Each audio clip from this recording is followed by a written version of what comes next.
All right, good morning. Welcome to this HEPI and Unite Students webinar launching the Unite Students Applicant Index of 2024. I'm Rose Stephenson, Director of Policy and Advocacy at HEPI. HEPI is the Higher Education Policy Institute. We've got an hour for today's webinar, and my job is to talk as little as possible. So you've got plenty of time to hear from our brilliant panelists and guests, as well as being able to ask plenty of questions. If you do have questions, please drop them into the chat function. When we get to the Q&A, Emma can switch your microphone on and you can ask your question yourself. If that doesn't work for you, just make a note in there and I will ask the panel your question. If you're joining this webinar, it suggests that you've got an interest in the transition into higher education. And therefore, I'll let you know that we have another webinar coming up. Our next webinar is an In Conversation with Dr. Joe Saxton, Chief Executive at UCAS, ahead of this year's admissions round. So that will be on Tuesday, the 13th of August at 10 a.m., just ahead of the A-level results on Thursday. And Emma is going to pop a link to that in the chat, so you can join up to that one as well. But today we're going to hear more about the Unite Student Applicants Index. And after an introduction to the report from Jenny, I'll introduce you to our panelists and we'll hear their reflections on the paper as well. So Jenny Shaw is going to introduce the report to us. Jenny is the Higher Education External Engagement Director at Unite Students. And Jenny oversaw the development of the report that we're covering today with input from her brilliant colleagues, Eleanor Whitford Kelly, Jen Stedman, and Emma Powell. Jenny has previously worked at the Universities of Hull, York St John and Middlesex, and provides research and consultancy to a number of national bodies. So over to you, Jenny. You're going to tell us what you found in this year's report. Thanks very much, Rose. So, yeah, it is an absolute pleasure to introduce the third Unite Students and HEPI Applicant Index. And as many of you will know, that we've been surveying applicants for many, many years, and usually in partnership. So what I thought I'd do, instead of presenting lots of charts, there's all the charts you could ever want in the report. And if they are not enough, we also have the data tables on our website as well. But what I wanted to do instead was to tell you the data-led story of this cohort. And I think for some of you, this will be a very familiar story, but I think it still has the power to surprise. And even though I have an applicant to university living in my house, I was still surprised by some of the results.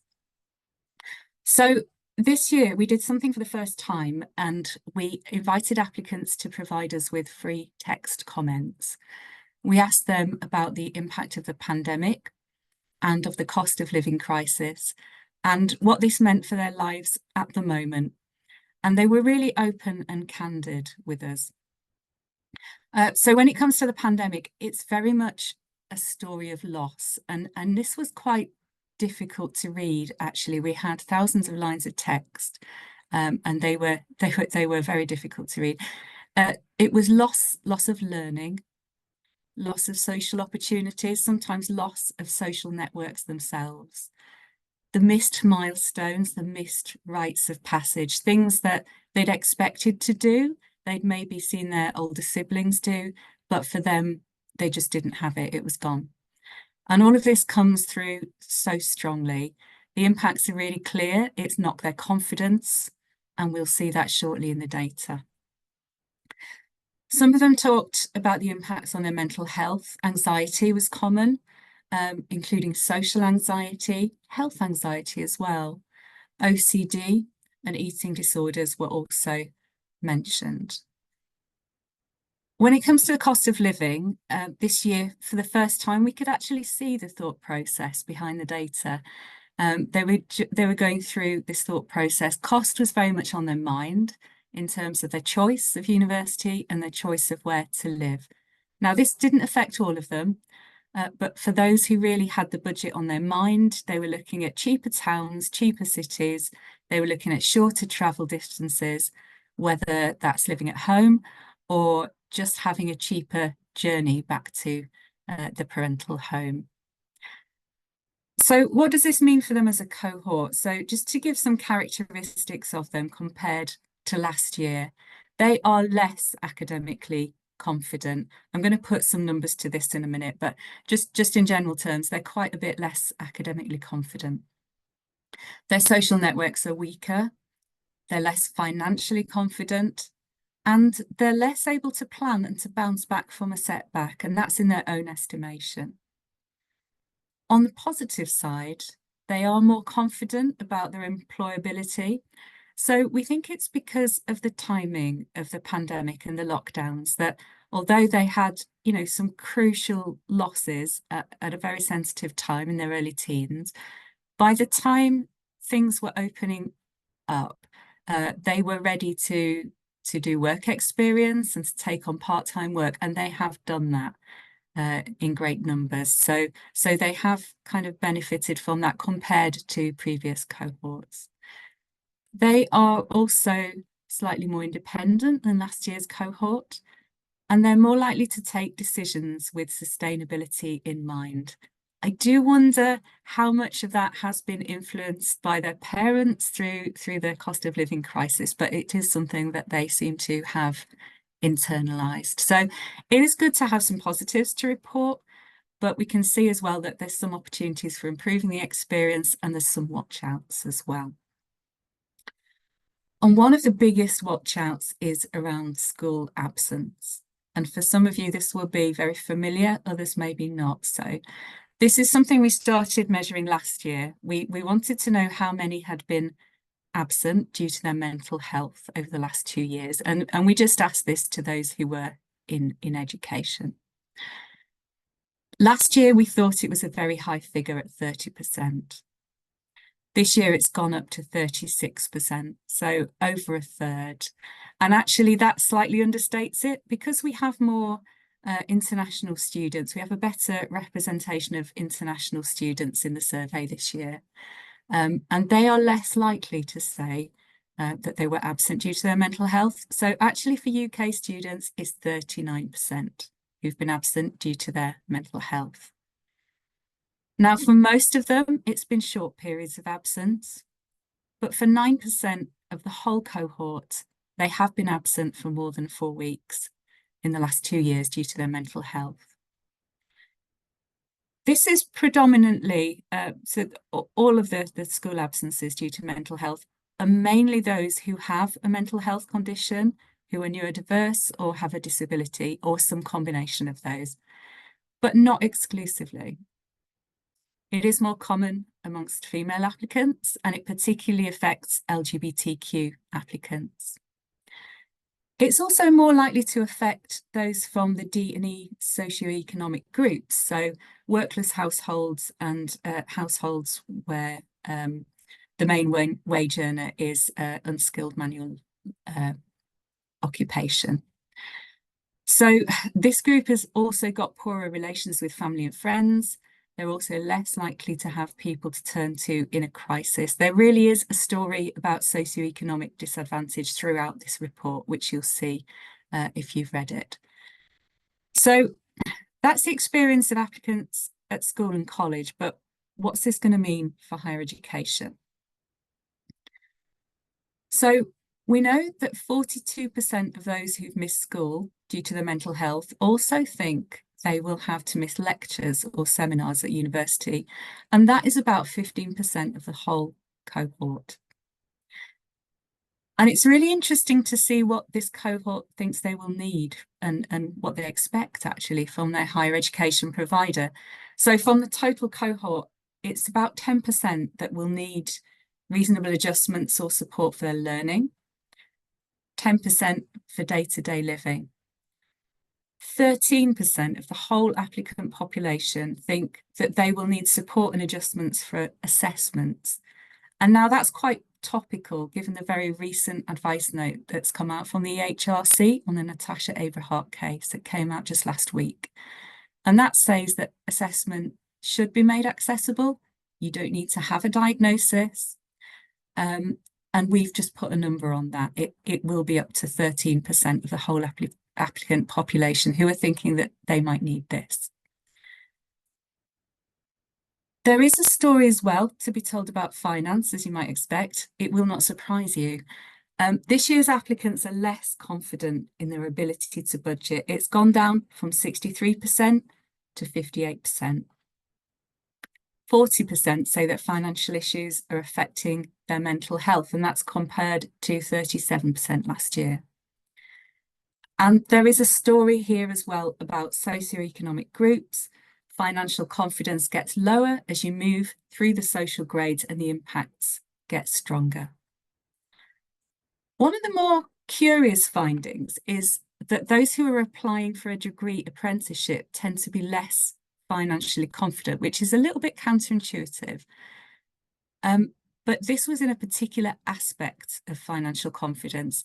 They're less likely to have a financial safety net. And we can do more analysis on this, but at this point, I strongly suspect it's linked to just the underlying characteristics of this group. And it suggests that financial issues are the thing that has guided their choice to take a degree apprenticeship. So it seems to be really quite a pragmatic choice, a decision that they've taken. When it comes to learning confidence, I mentioned that's gone down quite a lot. So last year, 35% thought that they would struggle to keep up with the other students on their course. Now, we thought that was quite high last year. We talked about imposter syndrome and so on. It has gone up quite a lot. It's gone up to 43%. It is particularly acute for international applicants, but even among UK applicants, it has gone up 7 percentage points. So it is absolutely across the board. And I think, having read all the comments from the applicants in terms of their loss of learning, I think some of that is linked to the pandemic. Something else that we found is that Asian and Black applicants were less confident about their ability to learn the knowledge and skills that they need for their course when compared to white applicants. And this is really one to consider in relation to the awarding gap, the BAME awarding gap, as it's sometimes called, that they are just coming in to higher education with that lower learning confidence. There's also a socioeconomic penalty on learning confidence. So the potential for some intersectionality here, and some applicants really getting that double whammy into their confidence. It is a tough time to be a student, we know that, and it's a tough time to be a university as well. This year's applicants know that they're facing these structural headwinds, and they really have been affected by the pandemic taking place in their early teens. And for most of them, they are affected by the cost of living. It looks like they're taking strategic decisions to navigate their way through. The confidence in their employability really suggests that they're good at bouncing back, even if they don't think so. But they just might need a little support from all of us in some crucial areas just to help them bounce back and really make the most of their time in higher education. Thank you.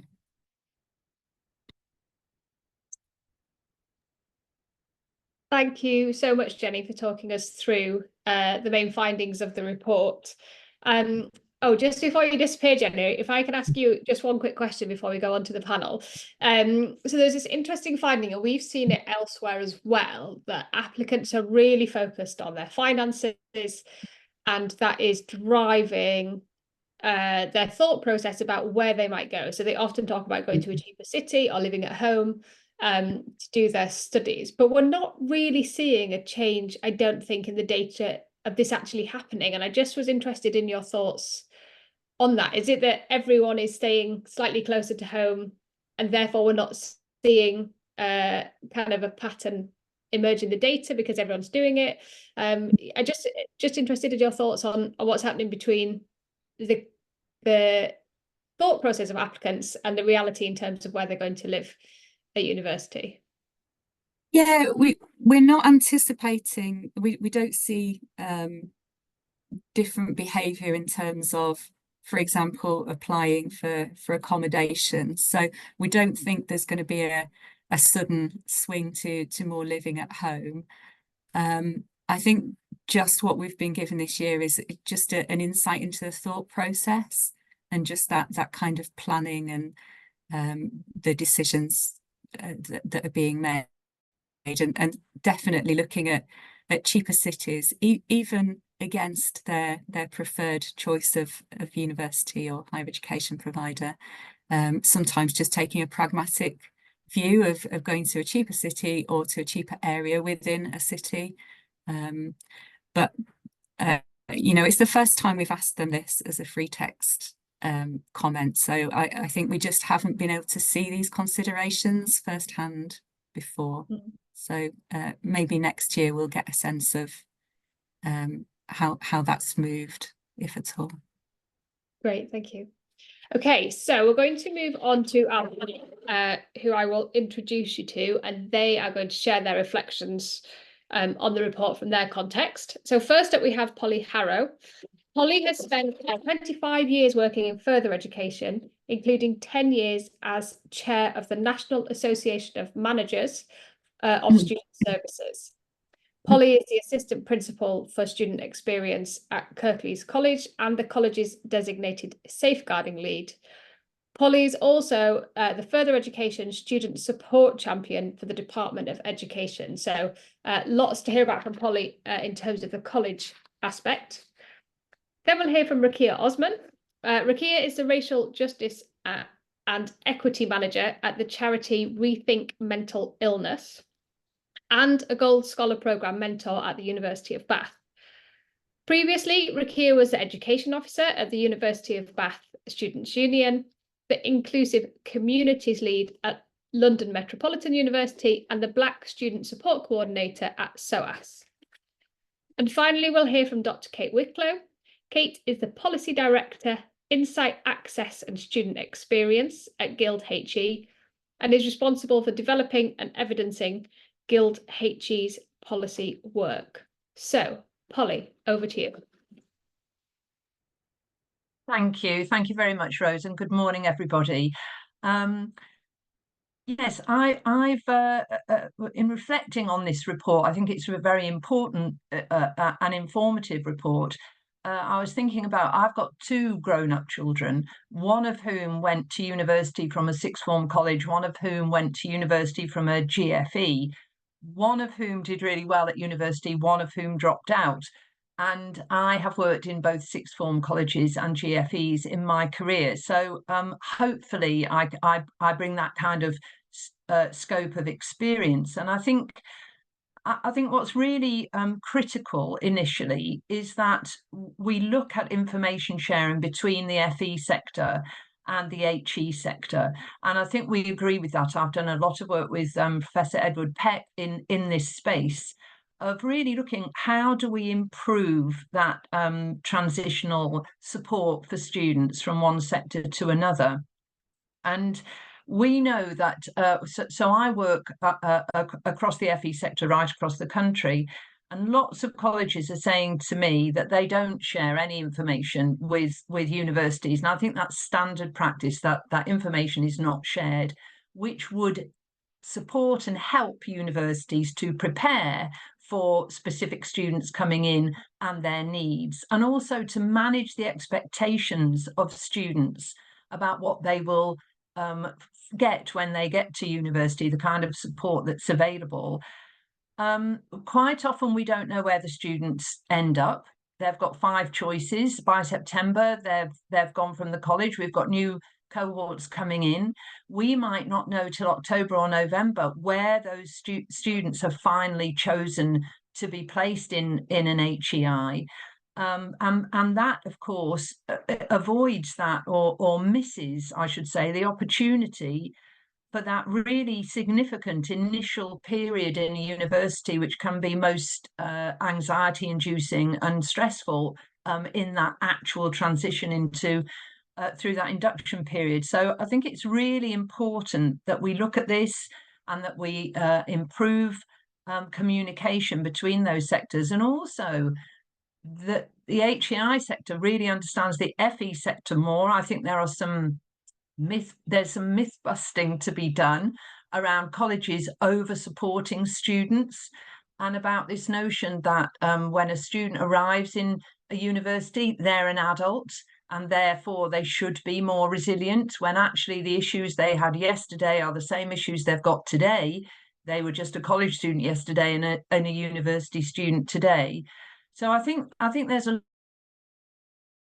and FE can do in getting to know each other better. I think that FE needs to understand what is on offer in HE in order to prepare students better. And I think equally HE needs to understand better what FE is doing. I was interested in 42% in this report of those answering would give consent to share information, and 38 would give consent to share some information. So there's some caution there about what we can say and what we can't say. But of course, as soon as we get over the 18-year-olds, you're into GDPR, you're into consent.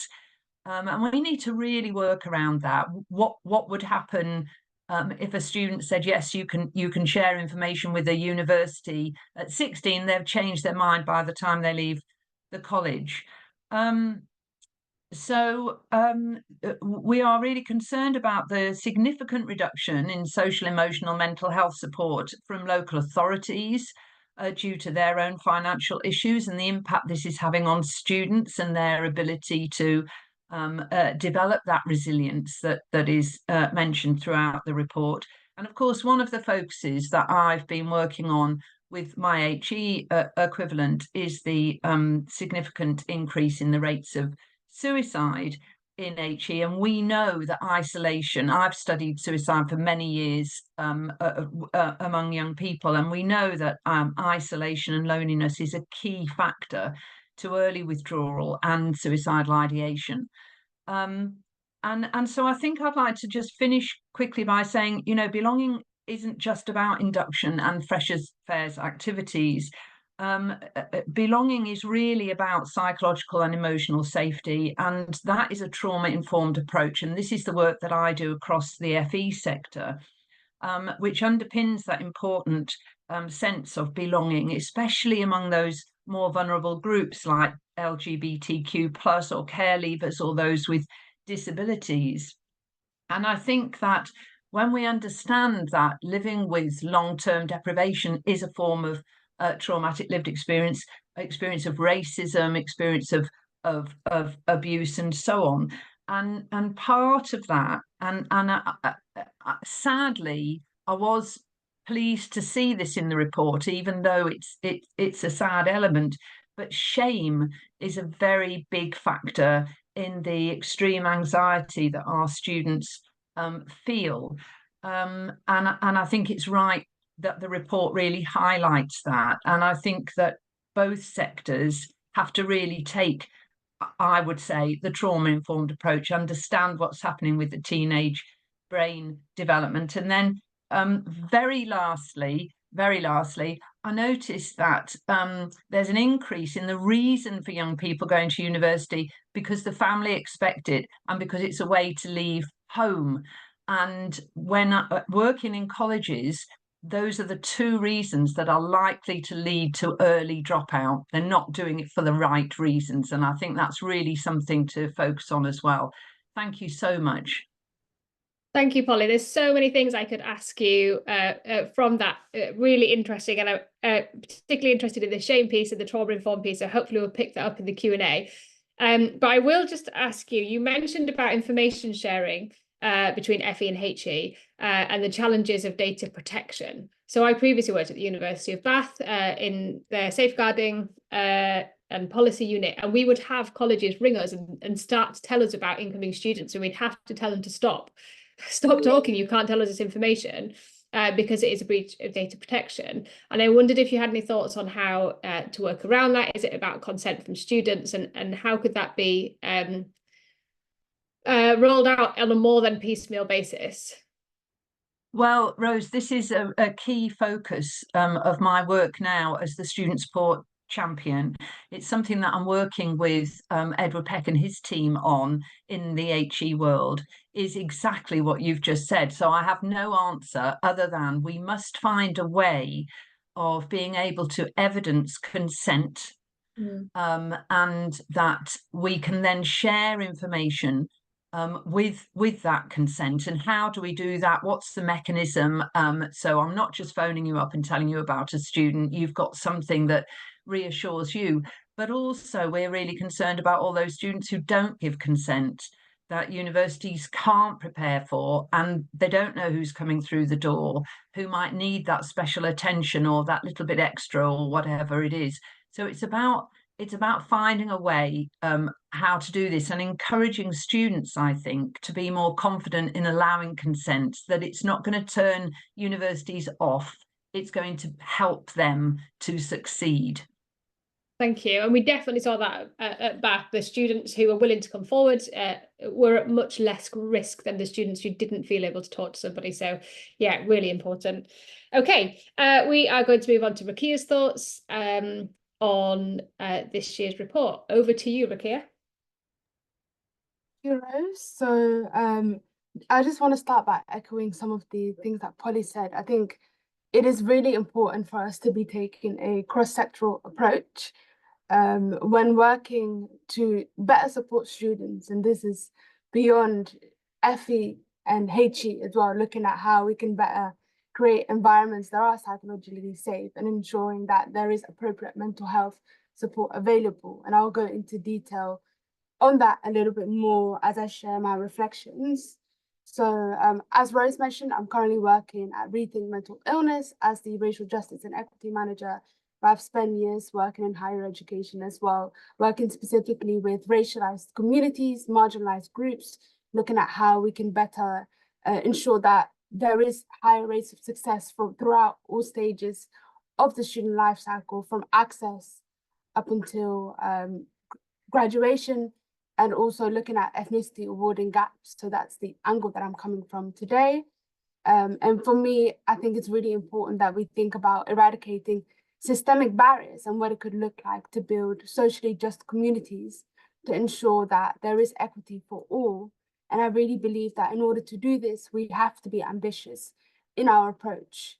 And we can't do this without building a solid understanding of what the reality is for applicants. And this is where our efforts need to be directed. And I think this is where the research that we're talking about today comes into play. So what this research does, it enables us to identify changing patterns among applicants. And I think it's really interesting that we can see the ways in which COVID-19 and the pandemic has impacted each cohort.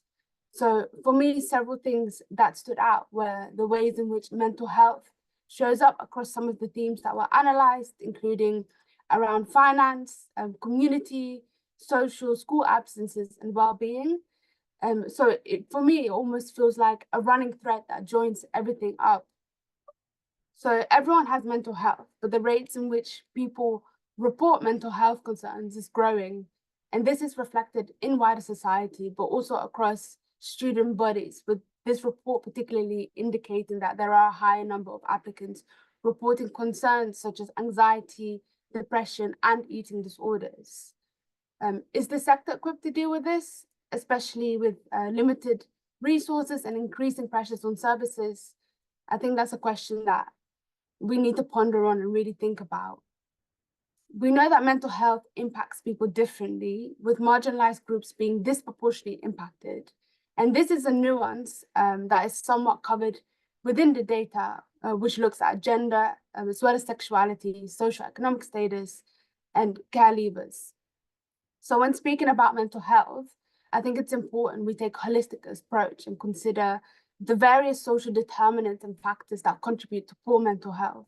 And as indicated within the research, there are various correlations between socioeconomic status and other disadvantages in addition to mental health. So having a community, as example, having a community you identify with and a support structure is important to well-being, and a heightened sense of loneliness and social isolation were some of the side effects of the lockdown measures that were implemented during the pandemic. And there has been a lot of research conducted on the correlation between loneliness and poor mental health. So for me, reading about how applicants responded when asking about loneliness is alarming. Another theme which stood out to me was the one around school absences, with almost 40% of UK applicants reporting missing school as a result of their mental health. And this is a staggering number. And I think we really need to sit on that and digest that, and understand that marginalized groups are, again, disproportionately impacted within this, which is why the intersectional analysis of data is really vital to understand the ways in which people are affected and who's being disproportionately affected. And I think through doing that, we can begin to understand what measures we need to start putting in place to counteract that. I think the report conveys so much crucial information and has looked at some of the protected characteristics, but I would really welcome further intersectional analysis so we can begin to understand what this looks like for racialized communities beyond the ethnicity warning gap. I think overall, for me, the report really provides a way of looking at some of the unintended consequences of lockdown measures and what this has meant for our young people. And I think it's important for these findings to be ones that are referred to when we are thinking about developing and implementing policies that will impact education and young people. Some other reflections that I wanted to share was around resilience, because I think as kind of listening to Polly and Jenny talk, for me, it became really pertinent that resilience is an important thing. And is it fair for us to be expecting young people to be resilient when there are structural issues that are disproportionately and affecting and disadvantaging and harming certain groups within that? So I think is a two-way street here that we really need to be aware of. And I just wanted to end with a quote from the report that really resonated with me. I think it was from Nick, and I'm paraphrasing here. So the quote goes, "If equity in education is the goal, there's a long way to go." And I thought that was really powerful and wanted to reflect on that. So that's all from me. Thank you. Thank you so much, Ruqia. And I think that point on resilience is so important. It kind of almost became a bit of a dirty word for a while, that you shouldn't expect people to be resilient. You should deal with the structural barriers that are causing that person issues. And I understand that to an extent, but also those barriers exist, and they're, you know, even though we're working against them, they're going to continue to exist for a long time.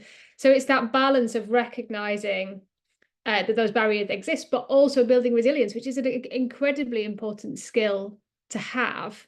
And I wondered if, I mean, I can't untangle that difficulty. And I wondered if you just had any thoughts on how you balance that, I guess, resilience with reality.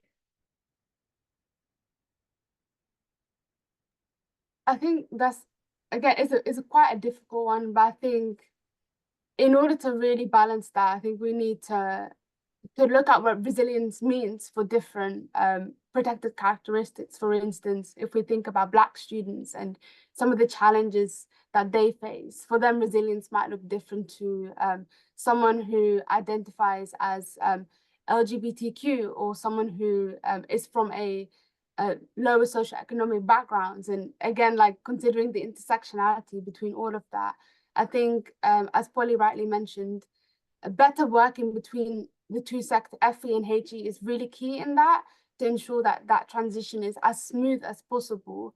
And also better working between HE and other sectors. For instance, if we speak about mental health, we know that it is a growing concern, and that maybe I'm not confident that maybe all universities are equipped to handle increasing demands on services, especially with limited resources.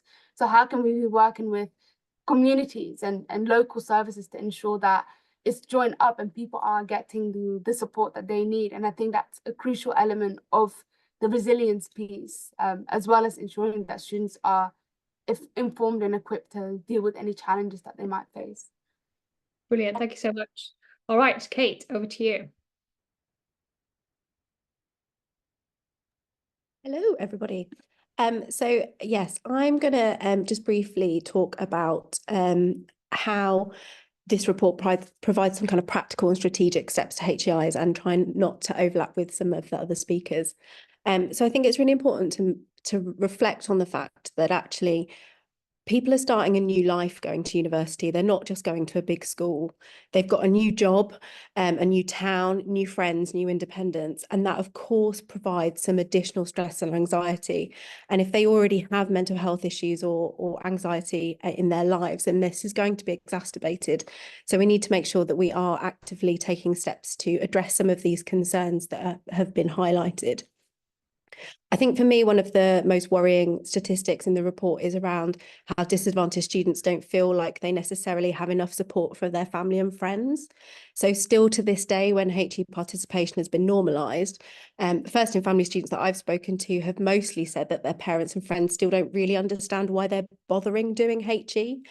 And I'm really worried that the negative rhetoric of the value of HE that we've been battling against has actually had the most traction in disadvantaged communities, even though we know that the evidence shows that HE participation improves health and occupational choices.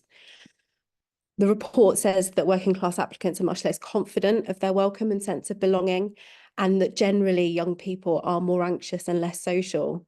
And I feel really old, but I think we do need to start getting young people off screens and develop their in-person social skills. And this is something that universities can do quite a lot about. But we can't rely on this happening in the SU bar like it used to.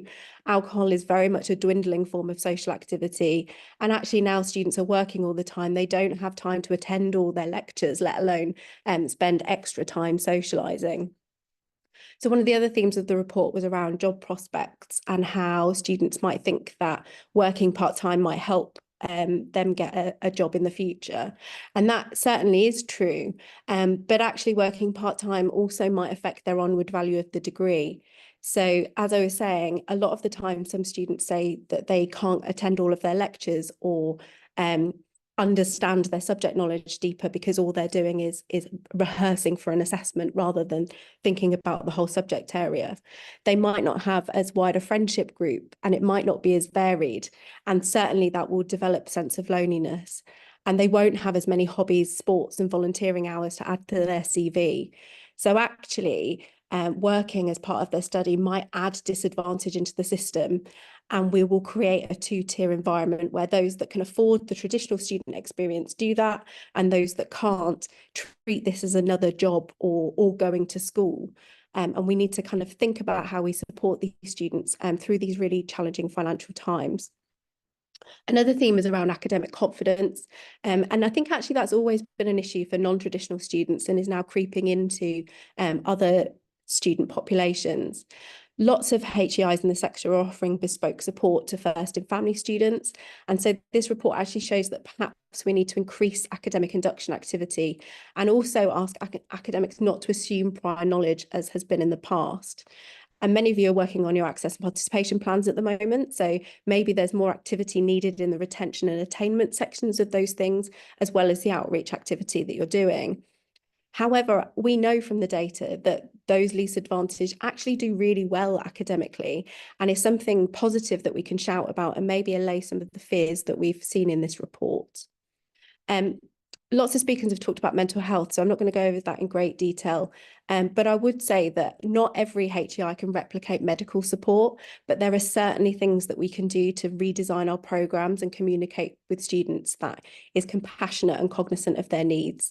So things like not sending letters to students that have failed on a Friday afternoon, or asking students to jump through hoops to prove their disability or needs for mitigating circumstances. And I don't think we talk enough about in our public messaging how institutions offer academic and pastoral wraparound support, and certainly something that I think we need to address when we've seen such a large proportion of applicants really worried about that. We also very clearly need to encourage more people to declare disabilities and stop assuming that this happens already. We've been working with UCAS to try and hone down some of that messaging and let applicants know that it's not going to go against them if they let us know, and actually will help them with their DSA applications, etc., if we know far enough in advance. But we do need to kind of pin that down a little bit and make sure that there's a better awareness of the fact that we're doing that. And I was just saying, finally, I know I'm paid to say this, but we're really proud of the student support offered at GuildHE institutions.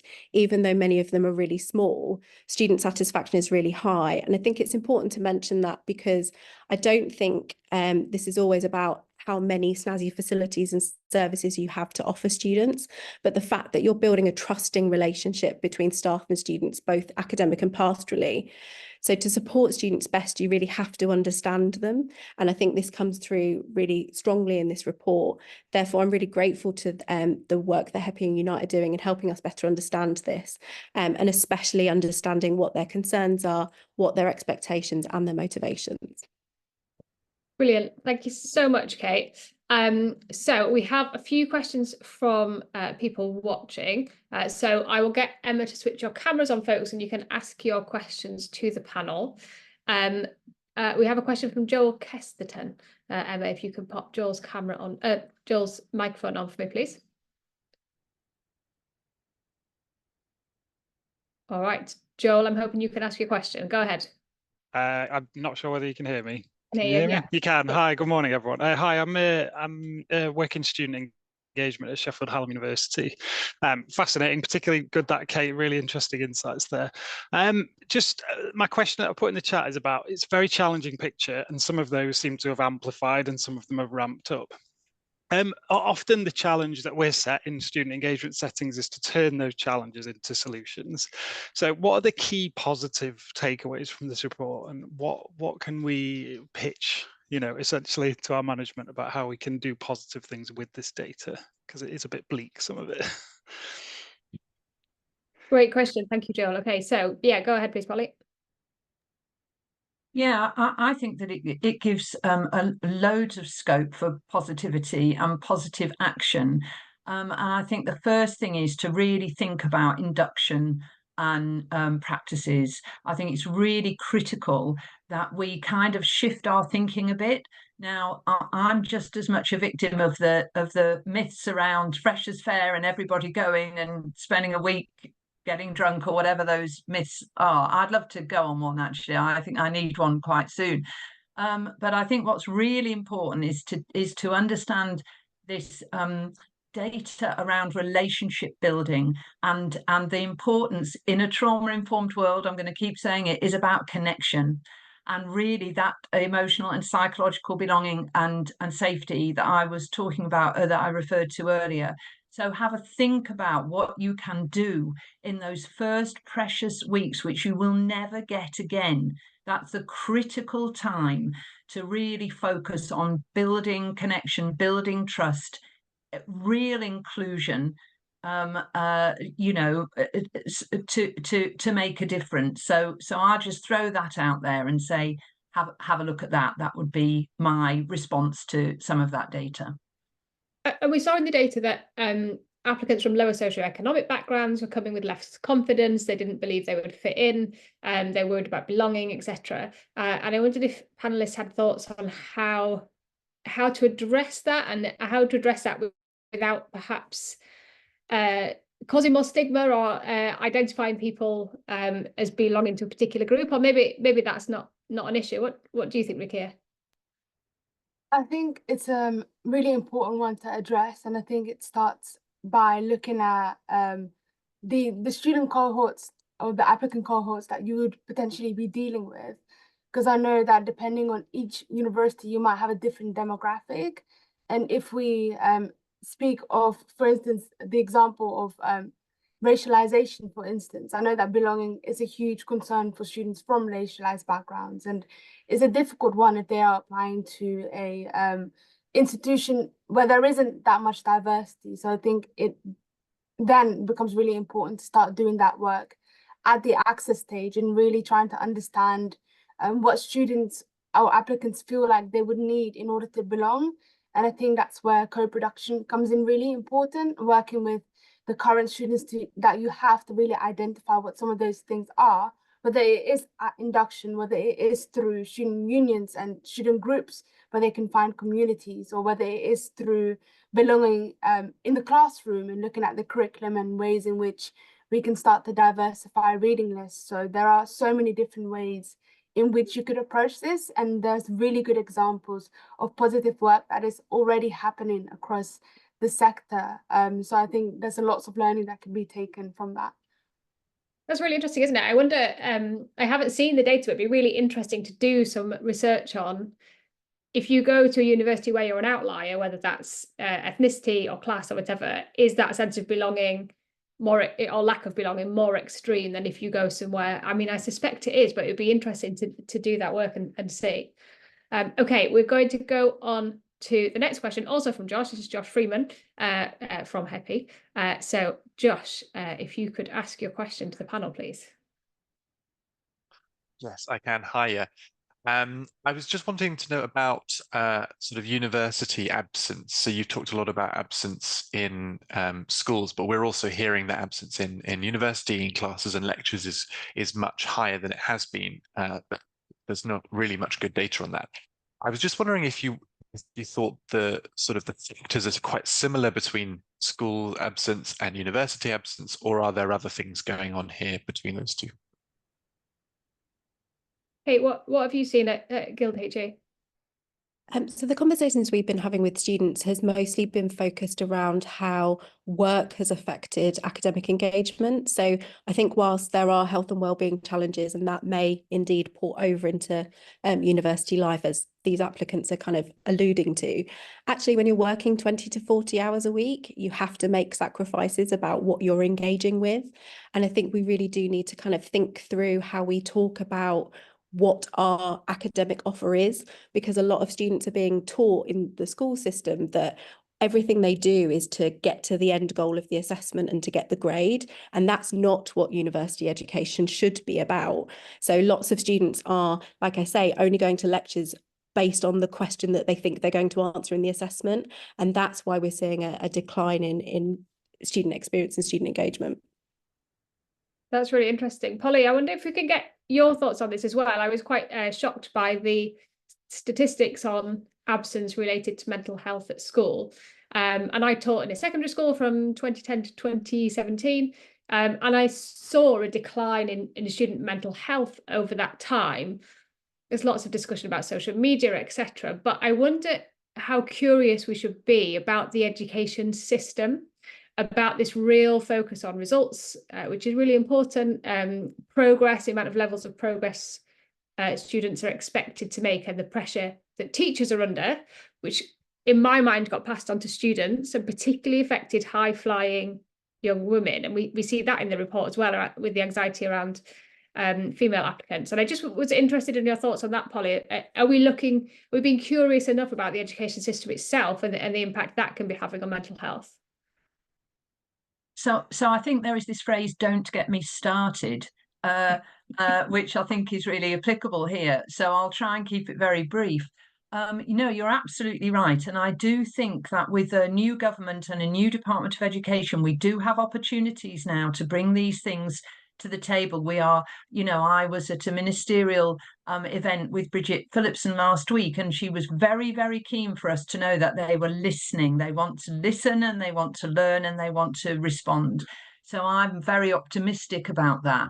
I think that we know that attendance is an issue in school and it's an issue in college, and it's a very different issue in school because parents are fined, and it's a very different thing in colleges where you don't have that kind of a result. And we also have students who are achieving in college despite low attendance. So you've got students who are actually achieving their qualifications and progressing, even though their attendance has been hit with the mental health issues. I think there was a comment that's already been made about the impact of social media on mental health, and I think that that's for a whole webinar of its own, but I think that that's a very, very strong and damaging element for our young people. But in terms of this notion that you can actually stay away rather than, you're impelled to stay away rather than attend, which is this new kind of trend that we've seen, is to do with COVID. I think it is to do with students also. Some students in COVID, they really excelled working from home.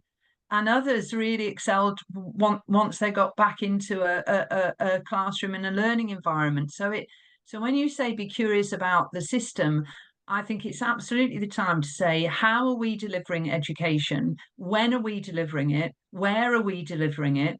So that it's the most accessible for our students. I think that's a really scary thing to say, but I think that this that we believe that absence reduces your ability to achieve, and I think that needs to really be looked at.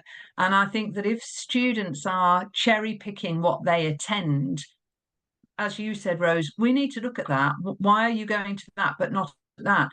And I think that the government, I'm sorry, because I'm not sure this is completely valid right now, but the previous government's policy on resits of GCSE has done a lot of damage to the mental health of young people, and it's done a lot of damage to attendance levels among young people.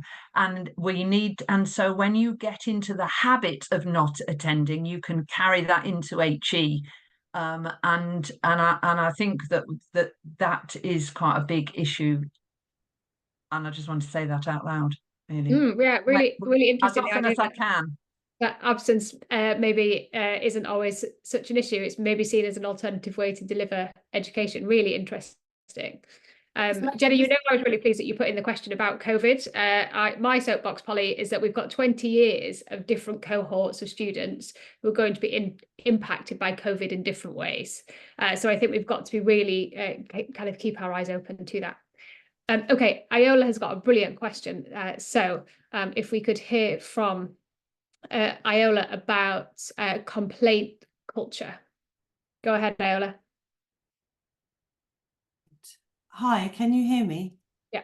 Great, thank you. Hello, thank you so much for this report. Hi, Jenny, nice to see you again. It's brilliant, and it's been so good to hear all of your thoughts on it as well. And so my question was really provoked by something that Polly was saying about sharing data, and I think that is a very significant problem, because if we can't gather evidence from students about what they're going through, then we'll pretty much have our hand tied in trying to develop effective interventions. And I wondered, and this was something that came up in the Living Black at University commission that I worked on with Jenny. I wondered if this reluctance to share data is linked to a fear that they might be seen as complaining. And we all see complaining as something negative, something that we shouldn't do, because it's seen as we're creating a problem by raising issues. And I wondered whether that might be at the bottom of this fear of giving information that we can use, because if they're seen as complaining, then they're seen as doing something that's effectively wrong and as creating problems, rather than something that is seen as being helpful to their own lives and, of course, to institutional development. Thank you. Great, thank you, Iola. Jenny, if I could get your thoughts on this, and also Ruqia as well, but I'm going to ask for succinct answers so we can get through a couple more questions. Jenny, over to you. Yeah, thank you. I think there does seem to be a wider issue here of applicants and students kind of not wanting to ask for things and not wanting to share data, but also make requests. And I certainly see it in my own daughters, but you can see it absolutely all over this survey as well, and the data that we've got. And I think that's really the thing that prompted me to write the piece for HEPI around, be really proactive in the way that you communicate with your applicants about, what they're entitled to and what you can do for them. And actually it's okay to ask for things, and just that reassurance. So I think I'm not sure I've quite answered your question there, Iola, but I think there is a wide issue around just not wanting to take up space and not wanting to be the awkward ones. And I think it just seems that there's a lot of them that feel like that. Really interesting. Ruqia, what do you think? I think it's definitely a really interesting question. And I think if we even look at it from a cultural competency perspective, I think there are sometimes barriers for individuals depending on their background when it comes to asking for help or even knowing what is out there. So definitely the communication part is really key. And I think this almost links a little bit to the question around absences, where maybe reasons why people don't attend could also be due to a lack of psychological safety in the classroom environment. And maybe if they don't know that they can ask for help or for mitigating circumstances or for extensions, then that might result in them continuing to like disengage. So I think that there's definitely a big gap that needs to be bridged there to ensure that everyone is aware of the help that they can access. And I think that's even the same if we look at it from a finance perspective, where maybe there are grants or bursaries accessible for students who are maybe really struggling financially. And as a result of working a large number of hours, they might not be able to perform academically. So I think, again, communicating about this will hopefully help prevent further disadvantaging certain cohorts of students. Brilliant, thank you. I'm going to go to Maria for a question in a moment on commuter students, but I'm going to forewarn the panel that my last question to you is going to be, what one thing would you like to see either universities do or FE do? Kind of what one outcome would you like to see from this report to address some of the issues that we've seen? So hopefully we can have Maria to ask her question on commuter students. Go ahead, Maria. Hi, it wasn't so much, sorry, a question as a comment around sort of the challenges. Well, maybe we can turn it into a question then. What's possible strategies the panelists might have for encouraging a sense of belonging when you've got sort of cohorts like commuter students or mature students, you know, with family commitments, or students working part-time? You know, there's a limit to how much they can actually engage with any activities you offer at your provider. And then I know from a recent talk that sort of one alternative to belonging for these types of students is sort of focusing on mattering, so that they feel that, you know, they are important, they do matter, even though they're not engaging fully in the student experience. Thank you, Maria. Kate, I feel like this is probably relevant to quite a lot of your students through your universities. So your thoughts, please. Yeah, absolutely. I think we need to, like I said before, sort of demystify what the student experience is and the difference between the student experience and the academic content of the course. A lot of my students are doing very highly technical vocational awards. And actually, when you ask them, they say that they're not students, they're the thing. And you're like, well, no, you are still a student. And so I think that mattering thing is really important, because you need to explain to them and tell them that it's not about what you perceive a student to be. You are actually just a student, and you should be helping to shape your learning experience. Yeah, great. Thank you so much. All right. So I'm going to come to each of you for your one outcome that you would like to see from this report. And Jenny, I'm going to let you go first, as it's your report. Okay, it's really difficult to pick one thing. I think I'm going to go with just really setting out the context of being a very inclusive, a place of belonging university or higher education provider before applicants start, and really communicate that from the start. I think as well that includes sort of setting the expectations and just that learning piece about how to live in an inclusive and a diverse student community, which for some applicants they'll be used to doing, others really will not. So some great work, I know, across the sector. I just would like to see that everywhere. Great, thank you. Kate, over to you. I've given lots of practical things for institutions. So actually, what I'd like to say is I think this research also gives us further evidence to ask government to change the student maintenance settlement. I think it's really worrying that students are now thinking about what cities to go to, or in fact deciding not to go to university at all because they don't think they can afford it. Absolutely, I am 100% with you there, Kate. And folks, if you haven't seen the minimum income survey report that we published at HEPI, Emma, if you could drop that one in the chat as well, because it really highlights the gap between maintenance support and what students need to live on. Ruqia, your one outcome, please. My one outcome would be for universities and policymakers to start engaging with this research in a meaningful way, because we know that there's a disconnect between sometimes policies and the communities that it impacts. And I think this report really highlights examples of that in what students were saying about how COVID and lockdown measures impacted them and their education, and we're seeing the consequences now. So that's one of my I ask, I guess, at this stage. Brilliant, thank you. And finally, Polly. Thanks, Rose. I think my one thing, if I is that I think FE or the post-16 sector should really work together. I think the fact that we've got a minister now who's FE and HE is really promising. I think that FE shouldn't be tied to schools. I think being in the same campus HE will really help.